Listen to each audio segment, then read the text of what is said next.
Semiconductors is what we're talking about today in GovClose, taking a look at federal spending over FY24, and also why are we expecting a massive increase in the amount of spending for semiconductors. So again, even if you're not interested in semiconductors, you don't sell that, you're not, your business has nothing to do with it. If you're interested in government contracting, this will be good because you'll see how we analyze federal spending and then derive how we're going to sell to the government based on who's buying, how they're buying, etc. We can see things like competition, and we're going to go through all of that today. Thanks everybody on here.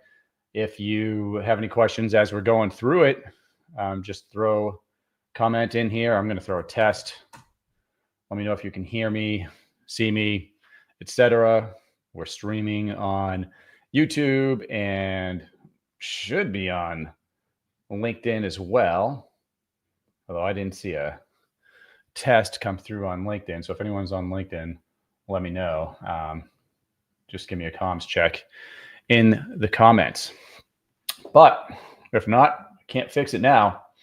So first of all, what are semiconductors? That's probably okay, we got it loud and clear on YouTube. Awesome. Thanks for that. Really appreciate it. What are semiconductors? Why do you care? So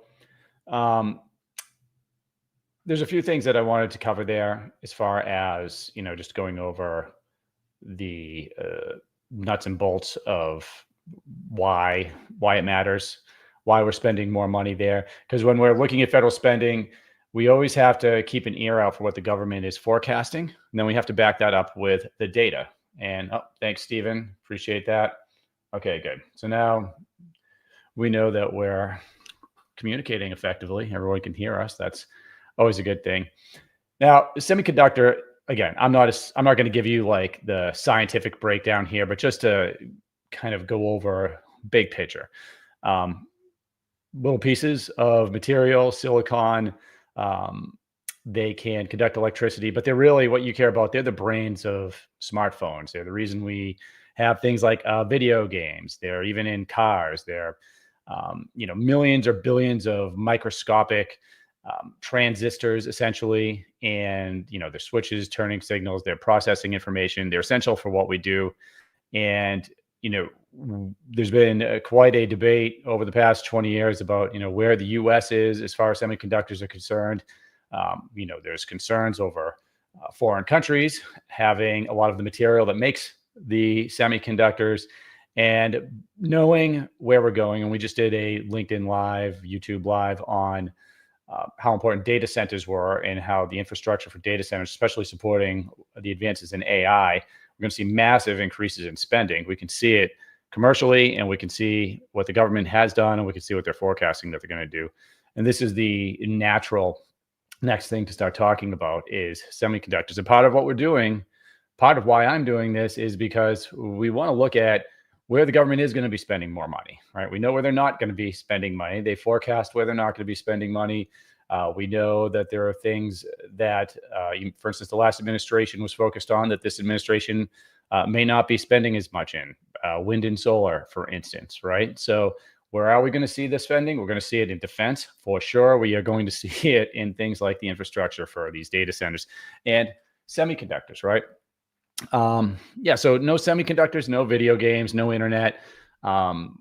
Absolutely need them. We're going to have an increased demand for them. Now, this isn't about, I'm not giving you the science of semiconductors. I just want to give a brief overview of what they are. But now I want to talk about FY24 spending, how we can analyze that and look at how we could sell and how we could participate in this industry, how we could actually sell to the different agencies that are buying. And we're going to take a look at all of that data.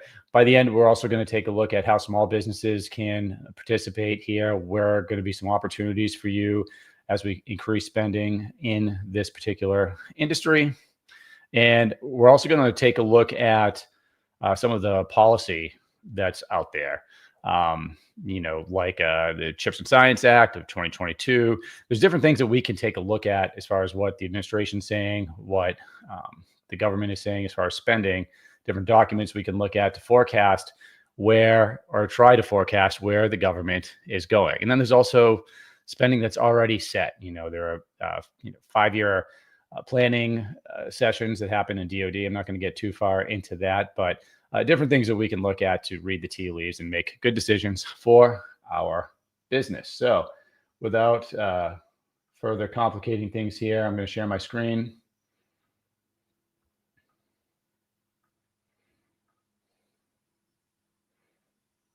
And I'm also going to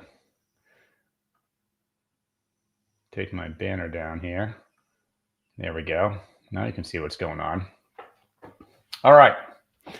So let's talk about the investment that we're potentially looking at here. Again, we want to make sure that we are paying attention not just to the federal data and the spending that's happened in the past. We want to think about how they're forecasting it. But I always go back to the numbers, right? Because you can say anything, but what are we doing? What's the government doing? What are they buying? So we know federal initiatives, AI action plan, propelling the demand for these semiconductors and for the data centers. We've already covered that. AI is just increasing, and semiconductors are going to be powering a lot of this technology. Now, these also enhance defense systems, and we know the administration is going to be spending more on defense. We spend more on defense year over year anyway, and this administration is projecting quite a bit more, especially in things like infrastructure, and they're talking about semiconductors. And, what does it affect? It affects everything, right? And we can see here just an example of some of the things that on the defense side, because we talked about like how it impacts maybe your daily life, cell phones, video games, stuff like that. Defense systems, look, navigation systems, right? I was a navigator for 12 years before I went to acquisition. Very, very important. Missile firing, aircraft control. So many programs, so many systems, so much technology that the Department of Defense is using, our military is using. It's going to be powered by this.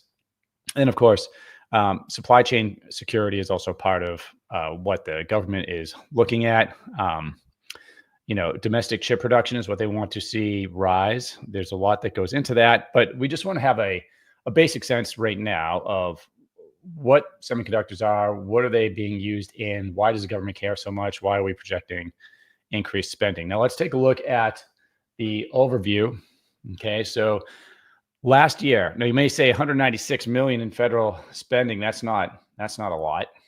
And for the government, I might be inclined to agree with you, right? But I want to also tell you, this is a subset of spending, right? So I'm looking at a very, very specific code. There is semiconductors and a lot of other spending contracts, but I want to give something very specific here that applies where we could target semiconductors. Now, we could do a much broader look, and maybe I'll do that in a future session. But for now, like, again, just semiconductors, 4,147 awards last year. 196 million, that's obligated spend. A lot of people get this wrong when they're looking at the spending, if they're going through GovTribe or Government IQ or USA spending. There's obligated spend and potential spend, because a lot of these ceilings, a lot of these contracts that get awarded, they're going to have large ceilings on them. And although they may not all meet those ceilings, some of them will exceed the ceiling, and there's a waiver for everything. Some of them won't get there at all, right? But the point is that this indicates a lot more spending, especially for these multi-year contracts. So you could see 196 million obligated, 11.4 billion potential, right? So that's when we start taking into account the ceilings on some of these contracts, and that is a massive spend. And of course, in addition to that, we've got what the government is projecting, what they're saying, right?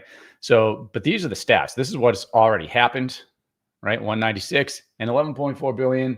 That's what we could get to just based on FY24 spending. Average number of offers per solicitation, right? So this doesn't include GSA, 3.7. All right. Again, anything under 5, I look at as low competition. If it's 2 or less, it's like very, very low competition, right? A lot of sole source going on when we're looking at spending of that nature. So Also, I want to point out with these average number of offers, every contract that the government awards does not have the number of offers received associated with it. So that's just something you need to know. So if you are using a tool that shows you the average number of offers, it is, for me, I want to know how many of the offers actually had the solicitations associated with them, right? So, for instance, here of the 4,147 total awards, we had 3,883 of them that had the offers on there as well, which gives me a strong indication that our number here is pretty tight. Although there is some that's not accounted for. So you just need to know that. And there's always going to be. There's a low median award. Just know here that, when we look at, for instance, the average per record award is $64,706.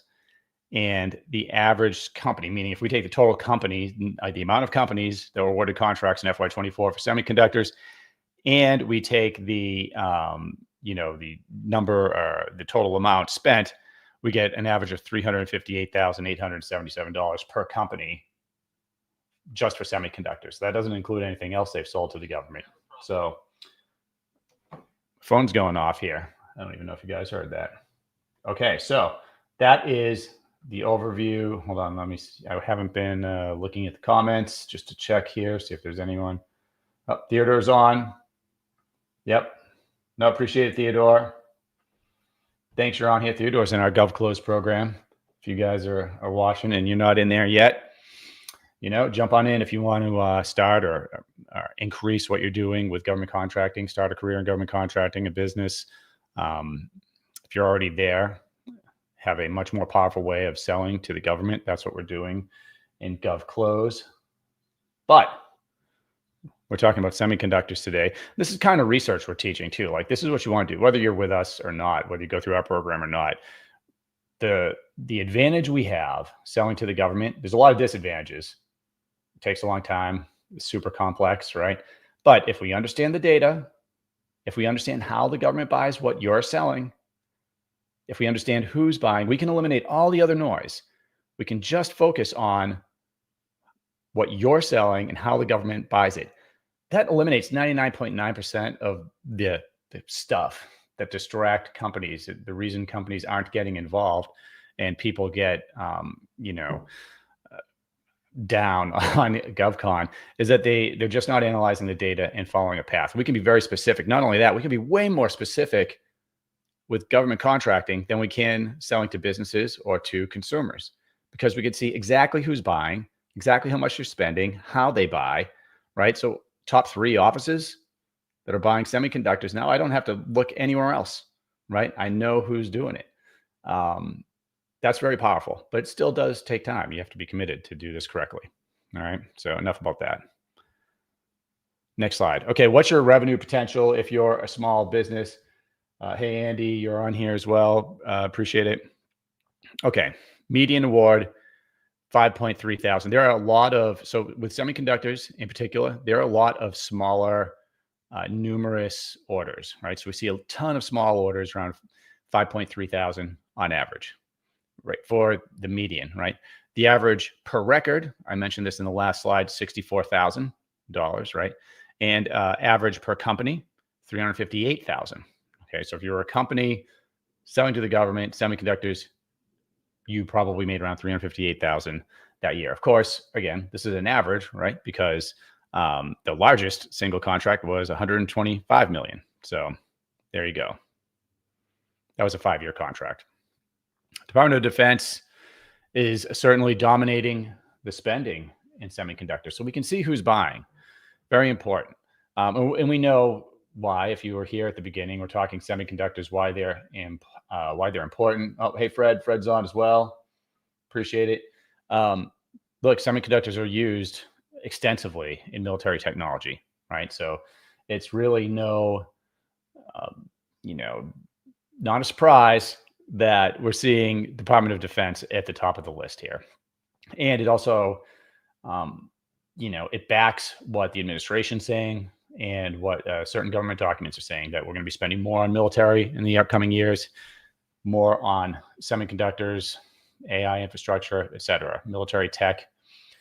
So what do we got with the Department of Defense? Department of Defense, 191.2 million spent across 3,324 awards. That's most of it, guys. 3.7 average offers per solicitation. That's 97% of the federal semiconductor spending. Again, just for this code. Okay. There's much more spending that involves semiconductors, right? There's going to be large contracts for, say, navigation systems that don't have a semiconductor code on there because it's, focused on something else. There's going to be large weapon systems, semiconductor. There's going to be a ton more spending. This is a very narrow niche, but it's also a well-defined one. So we can really get a sense of, again, who's doing the buying, how they're doing the buying. Just know there's a lot more opportunity out there, and it's going to be increasing. Then we have Department of Commerce and NASA, but we can see it much less, right? 14 awards, 3.4 million. NASA, 30 awards. Do you think $1 million is all they spent? I don't, right? But with this code, that's what's coming back. So we know that there's increased spending in other areas, and I'll do another session to kind of show you how we broaden the scope to make sure we're not missing anything. All right, so key sub-agencies, right? Because we want to go big to small, guys, and we want to understand how to target the right offices, right? It doesn't make sense to just say, Rick, I'm going to target the Department of Defense because the DoD, is here. DoD is a huge place, right? So we got to be able to really hone in on, I want to know the office. Who are the people that I need to develop a relationship, a professional relationship with legally, right? So I can understand government's need, they can understand my capability, and we can both benefit from that relationship in the form of government contracts, right? So I need to be specific. We need to sell, right? Like, you don't have a business if you're not selling. I say it all the time. So let's get a little bit more specific. We want to go big to small here. Okay. So we looked at DoD. We know that's where 97% of the money is. Defense microelectronics activity. Did you guys know that that even existed? $92 million, 1.3 average 1.3 average offers coming in. So that means under 2 offers is the average, meaning that means 2 proposals written per solicitation, and the average is even less than that, right? That doesn't sound really competitive to me, right? It sounds low competition to me. DLA, Defense Logistics Agency. You may have seen some of our previous videos on DLA. Doesn't surprise me at all, especially for the lower dollar offers. I think we saw a lot of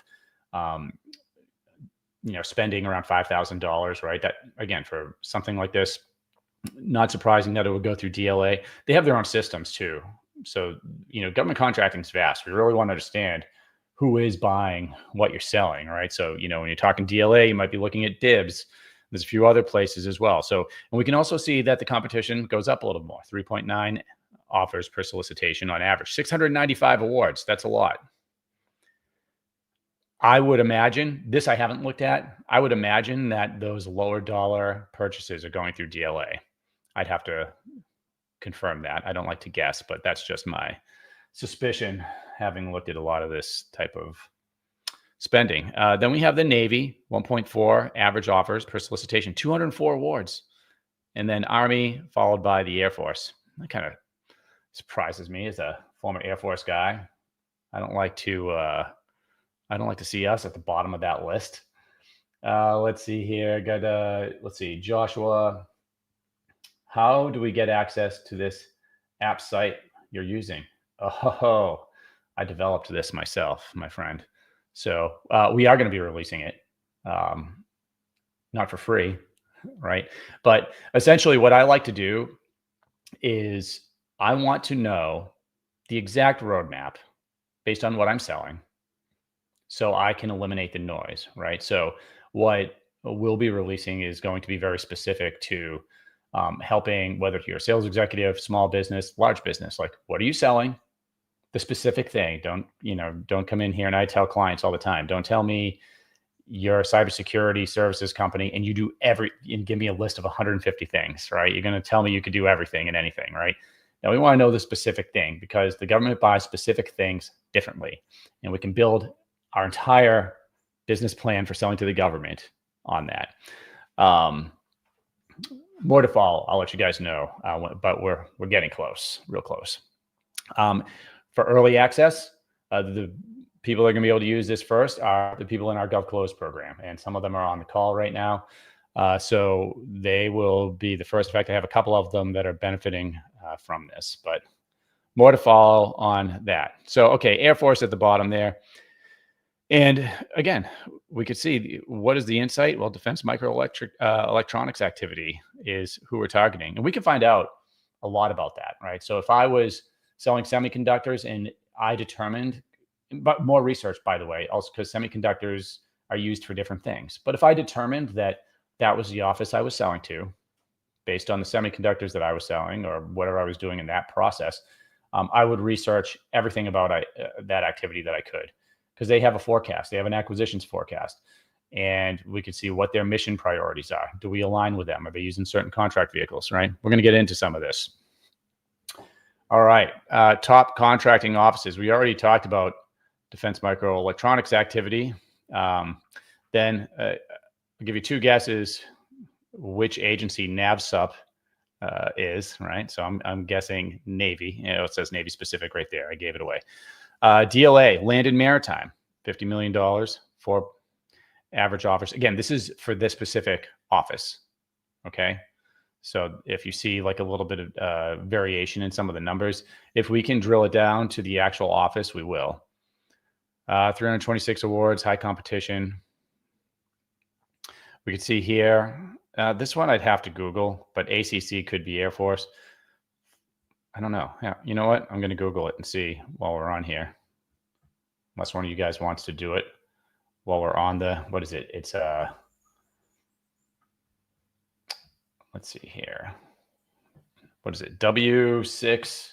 See, now I'm going to try to type and I'm going to look like an idiot because I could never really type that well.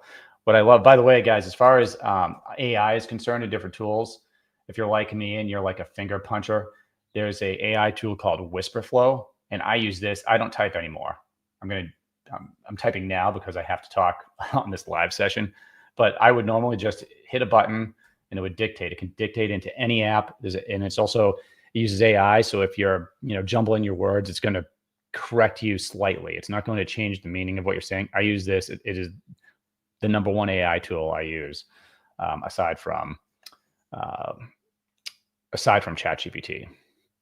Okay. Oh, I was wrong, by the way. This is Army Contracting Command at the Waterville Arsenal, and that's in New York. They handle procurement of various defense-related items and services.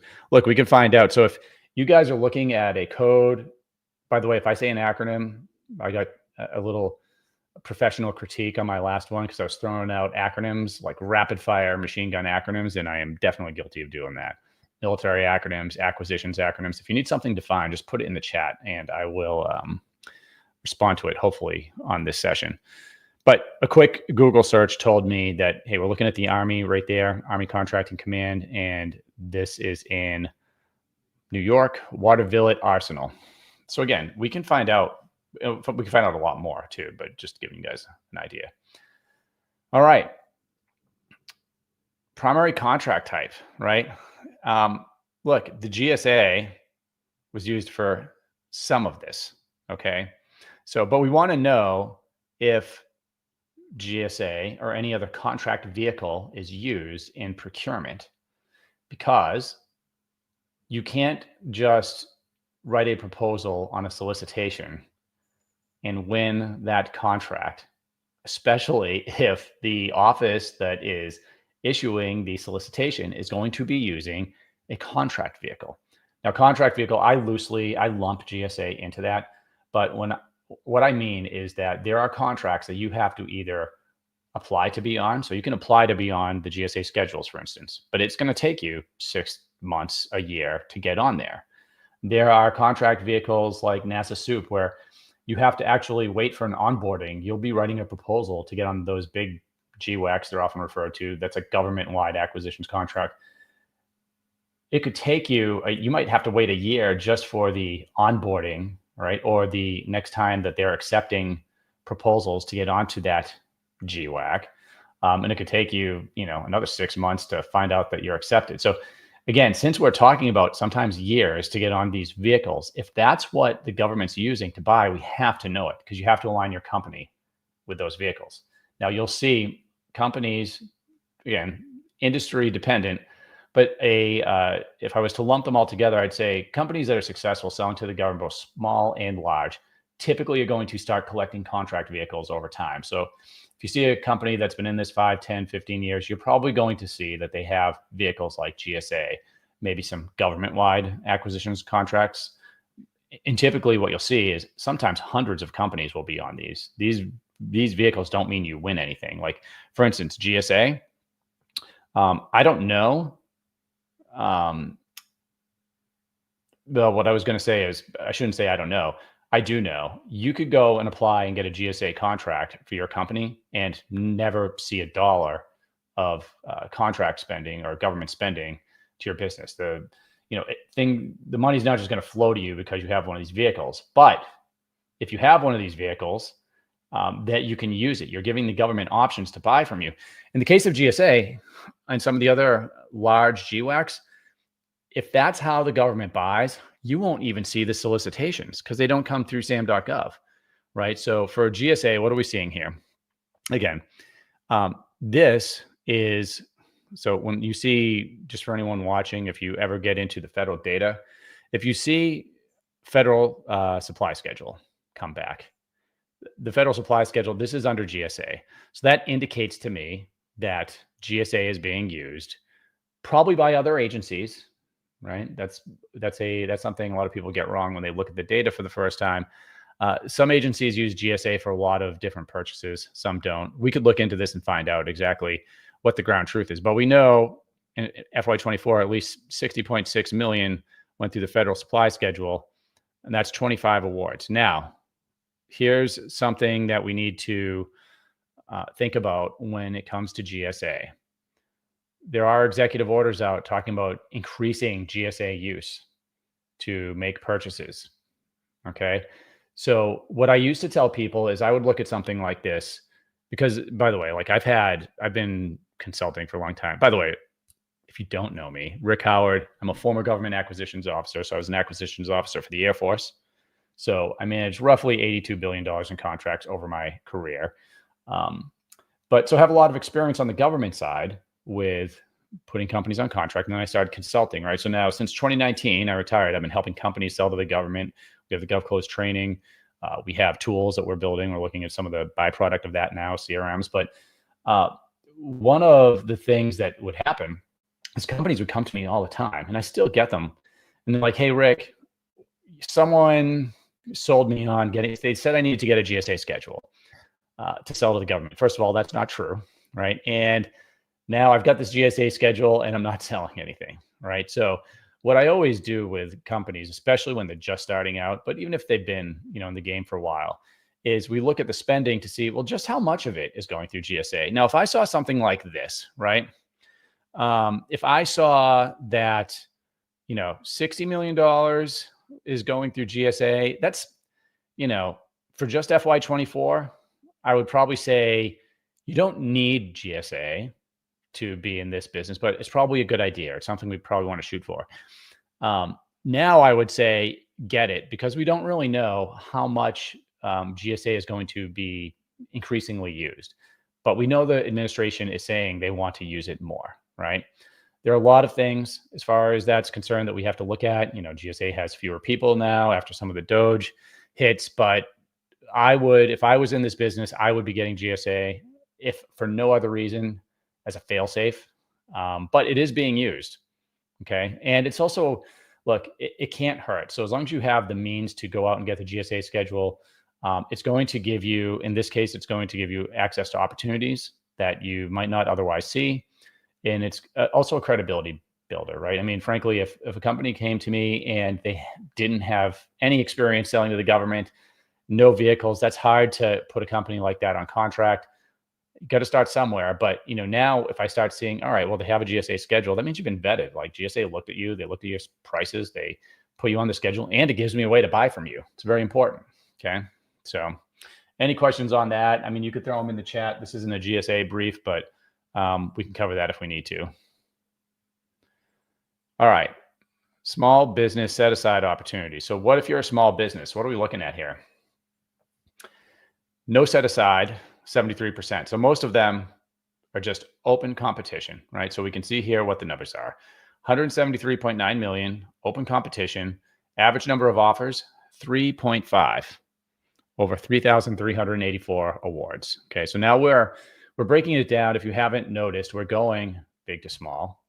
And we are now looking at this from a small business perspective, okay? And what you can do, by the way, folks, is, if you're an 8A, SDV, if you have a certification, the next step after looking at small business set-asides is, okay, what about the other set-asides, right? Like, hey, does it help me at all, right? And sometimes it moves the needle, sometimes it doesn't. My recommendation is always, always lead with the value you offer, okay? I never, ever awarded a company a contract or wanted to put a company on contract when it was an acquisitions officer in the Air Force because they were a service disabled veteran business or they were a woman-owned small business or 8A. Didn't care, like didn't even factor into my equation. It was always, do you solve the problem that I'm trying to solve? Does your tech solve the problem I'm trying to solve? Does your service solve the problem that the government has? That's the most important thing. Now, some of the certifications and set aside can be used in your favor to eliminate competition, and some of them can be used to get a sole source contract a little bit easier. Let's see here. Oh, Arnold, hi Rick, GovCo's program's awesome. Oh, awesome. Yeah, man. Thanks. Glad you're in. Curious on DoD China components. Yeah.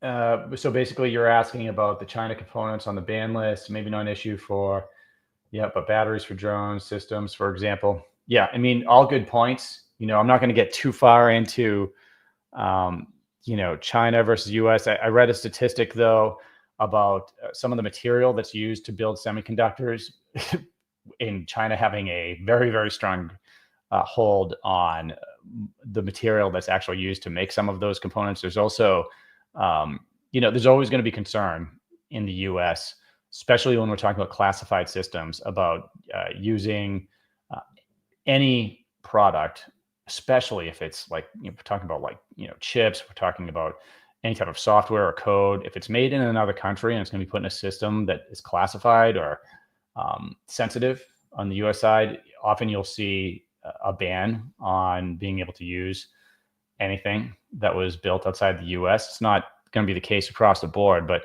that's why looking at every solicitation is very important as we are, selling to the government.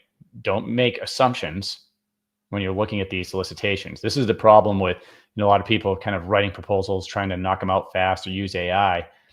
All of these FAR clauses that are going to be in a solicitation, when it comes time to write a proposal, a lot of times it's just a number, and it really requires you to go investigate what that number means, because that could be the difference between you being profitable or not profitable. It could be the difference between you winning the contract or not, because you're not addressing something that is very important, right? And something like, just to give you guys I guess a quick anecdote. I had a client who I've worked with for years now, and he came in and, he was a reseller, and it turned out one of the components that the military organization he was selling to bought, and this was something that was on an aircraft.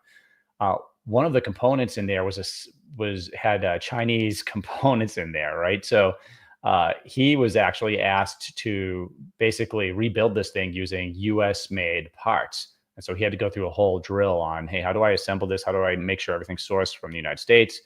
Redo it. He wasn't the person that was responsible for selling something to the US with like a Chinese, whatever the hell was in there. I'm not sure exactly, but he ended up having to come in and rebuild it only with US only parts. So it's just a quick anecdote of, what can happen here, when you're selling to the government, some of the types of things that the government will run into, right? And this is very important. So we want to make sure that, we're doing things accurately.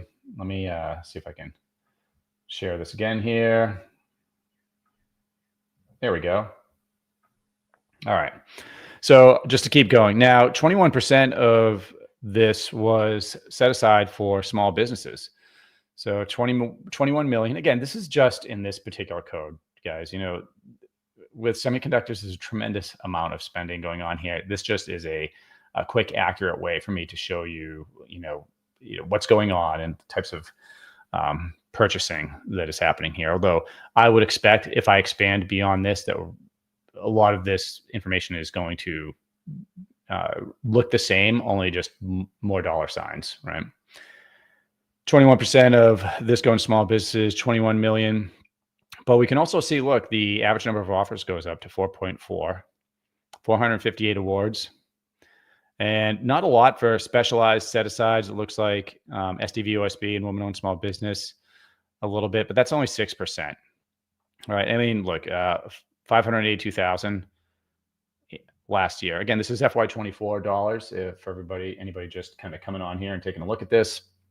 But this 1.4 though is the average number of offers. That is low competition. So not a lot of spend, but again, that's probably a little bit more if we expand the aperture.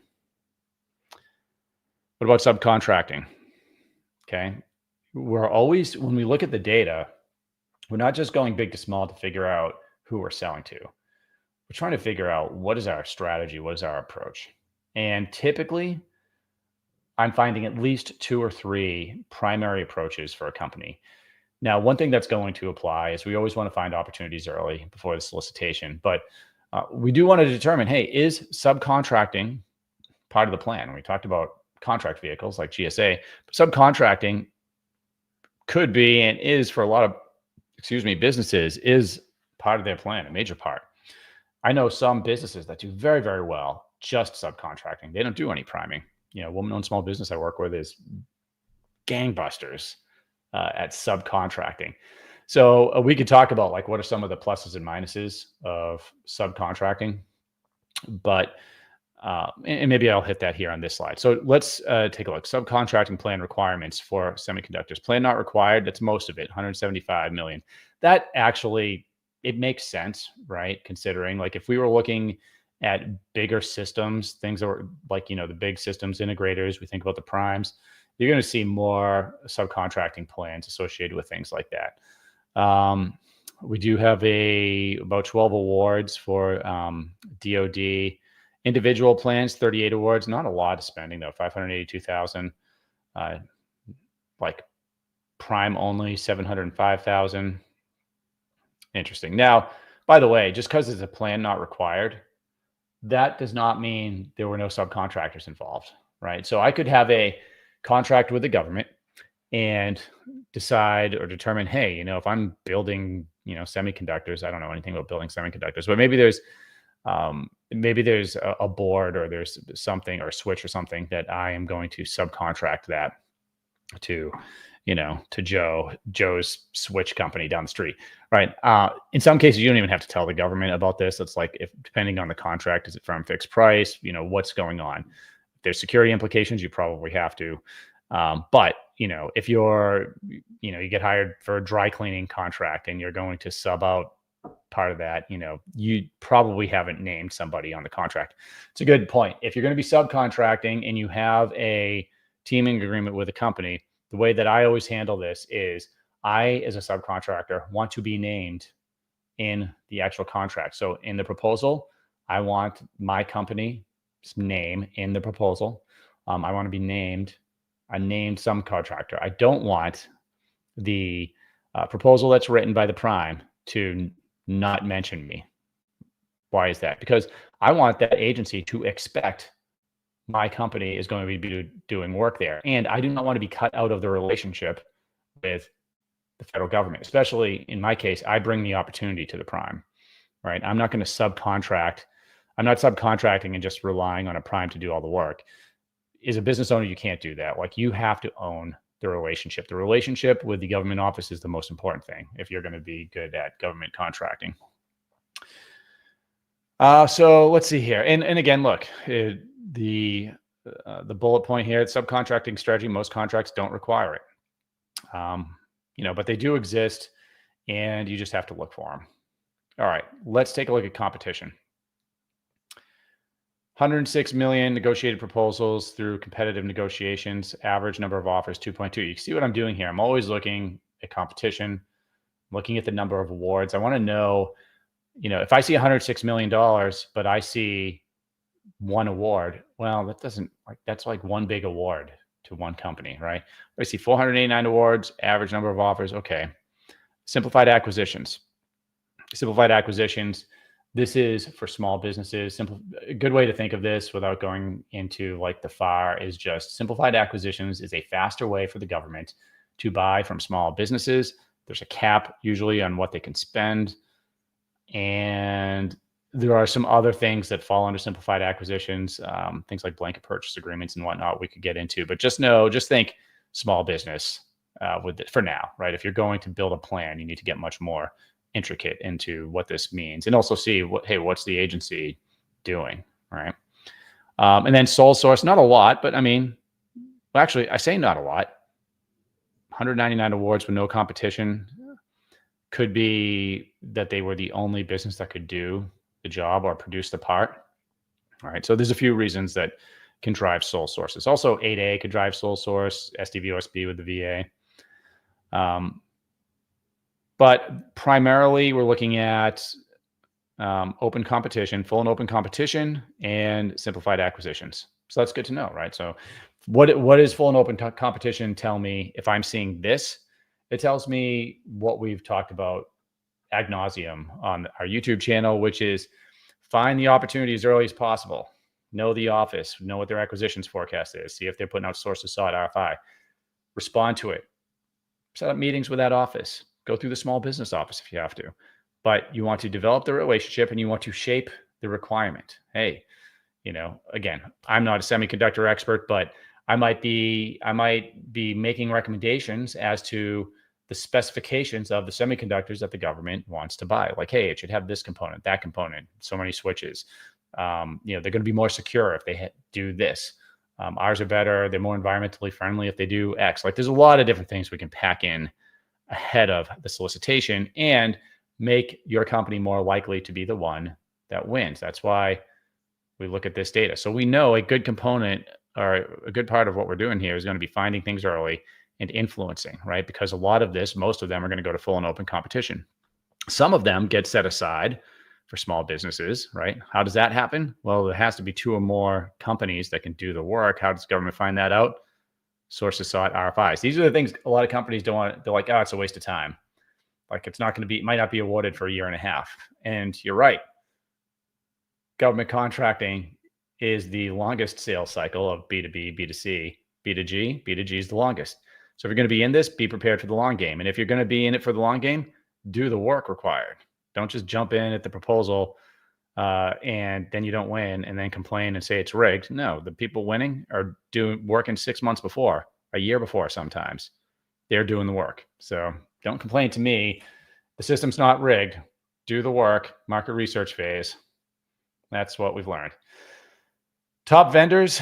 We could see here, I just pulled some of these here. We could see SRI. What else? Applied DNA Sciences. We could do a total breakdown on a lot of these. Rochester Electronics. And yeah, a bunch of other small suppliers, certainly. So what are the key takeaways? Well, we know that defense agencies, Department of Defense, this is where most of the spending is. So this is where the focus is going to be. We know microelectronics activity in DLA, high value opportunities there. We know that GSA schedule is being used on a good portion of these. So we want to do a little bit more research if you're in semiconductors. But right now with this, I just plugged the code in and got kicked out a report. I would be researching to see, do I really want to pursue a GSA schedule? So there's a few things we could do. What I would actually do is I'd be looking at the actual contract awards through FSS and make sure they aligned with whatever I was selling.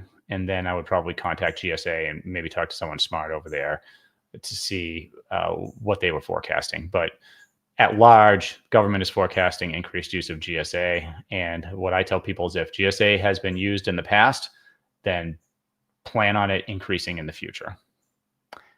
Leverage, set asides. I don't know. I mean, look, yes, if you can. So some of these were set aside for small business, and you can, if you in the market research phase, you can recommend to the government set it aside for small business. That eliminates the big companies from competing with you. And there's probably some room for the other set asides as well if you do it correctly. Especially since we know that we could open the aperture on this and look at, look at systems that use semiconductors, contracts that are buying semiconductors, but maybe aren't specifically for semiconductors. If I haven't confused you there, we'd be looking at basically larger contracts where this would just be a small part of it. And that also indicates subcontracting, right? So we can do that too. Building relationships is always going to be important whenever we're selling to the government. And by the way, I'm like, I'm hitting my screen, like you guys can see what I'm showing you, but apparently you were just looking at my mug. So these are just the key takeaways and next steps if you're a small business, and things to think about if you're selling to the government, you're in the semiconductor space. And if you're not in the semiconductor space, these are the things I'm thinking about for every industry, right? Look at number one, who am I targeting? Number two, are there any contract vehicles that I need to be on? Number three, how do my set asides, if I have any, do they play a factor? By the way, what if I don't have a set aside? They still play a factor. If I'm a small business with no set asides, I'm going to use construction because it's easy. If I'm a small business and I don't have any set asides and I do all of the research that we just did for something like construction, I'm going to see that the VA spends a huge amount of money on construction. But if I have to look at the set asides, because once I do, I would notice that almost all of that spending is going to service disabled, veteran-owned small businesses. So you could see in that situation, even if I don't have a set aside, I need to know that I shouldn't be targeting this agency because I'm not going to win a contract. You almost have to be an SDVOSB to win in that category. Now, what can you do? You can subcontract to an SDVOSB if you want to sell to the VA, right? That's just an example that has nothing to do with semiconductors, but just the importance of set asides. And building relationships, again, that's always important, even in government contracting. All right. So,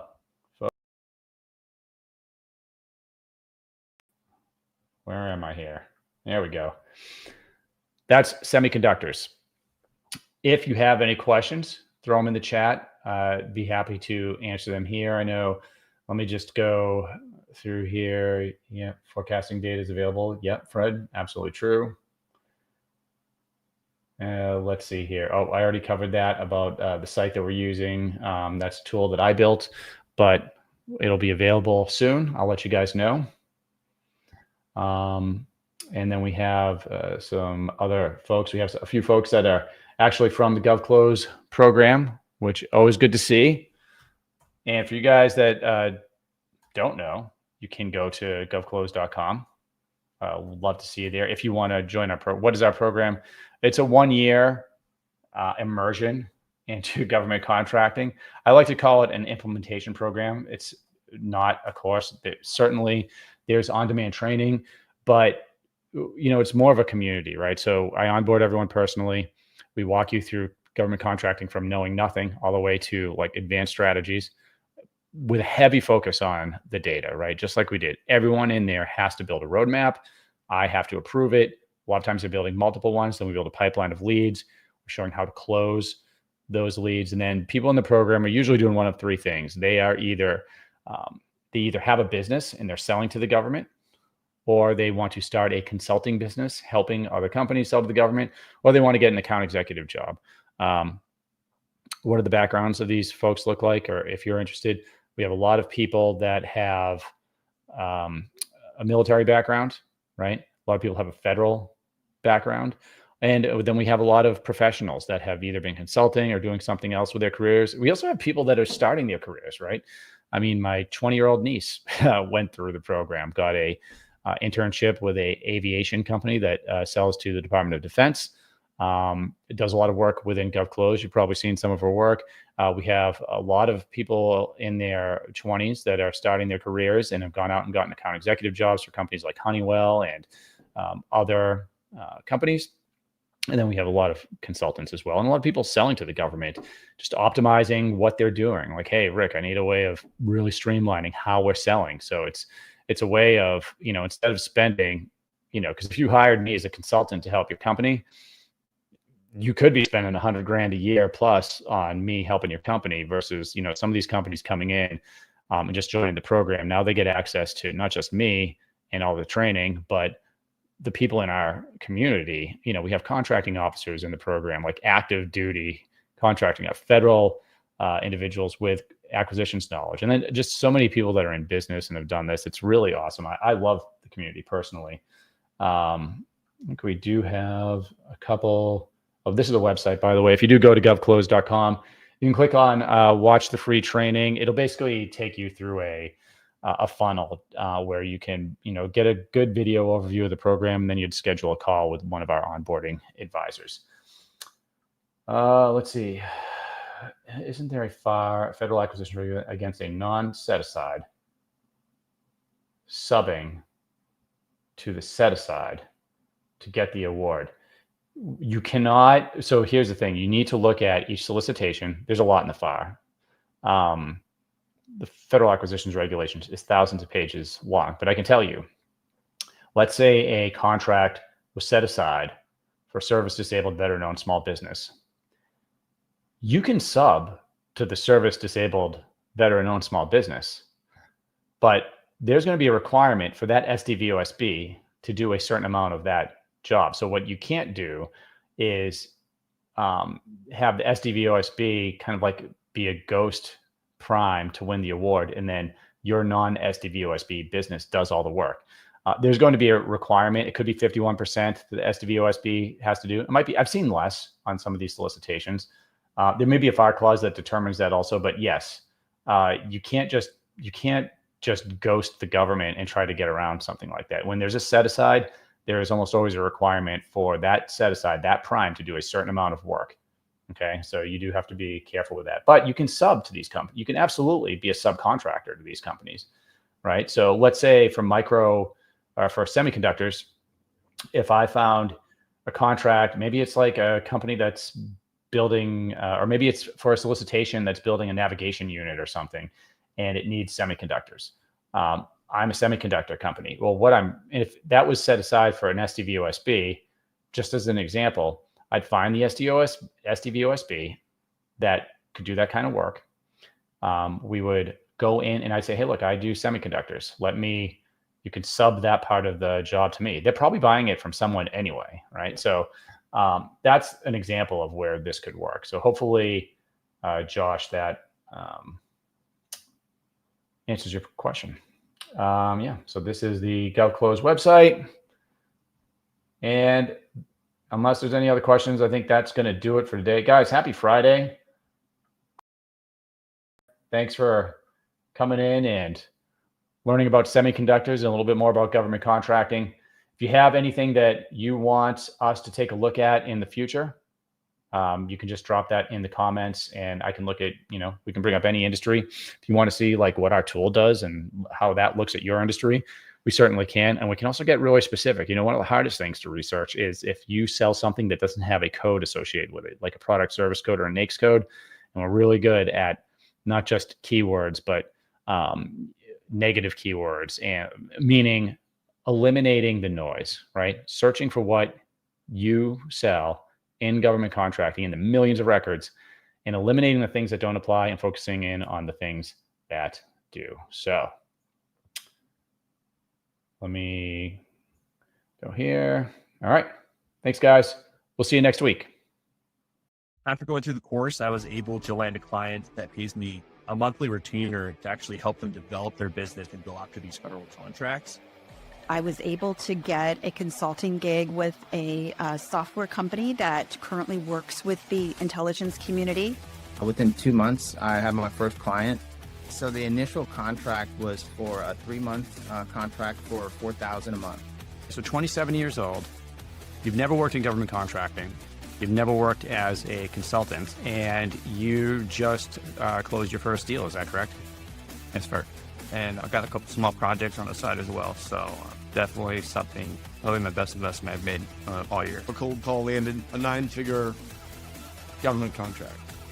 Start a consulting business and a high salaried position as a account executive in public sales. So you're doing both of those things. I'm living the best of both worlds right now. So my name is Mike Knickerbocker. I am a naval officer that's getting ready to retire. Right now, I have 3 firm clients and 2 more perspectives. I'm able to provide value across different industries because the skill set that I learned through the course, I was able to apply my own experience. GovClose came and it was a no-brainer. I wanted some secret sauce. This has allowed me to live in Germany. It's a little hazy today, but we can do that. You see? Oh yeah, dude, that's beautiful. The content, the training, it's invaluable. It's written. And Deb, what motivated you to join the GovClose certification program? Wow. Well, I think that wanting to work with a leader in the field, someone who understands government contracting on a deep basis and has the reputation, the experience working with you and your company was a natural. The students that graduate our program, they go on to start their own consulting firms, winning high dollar consulting clients.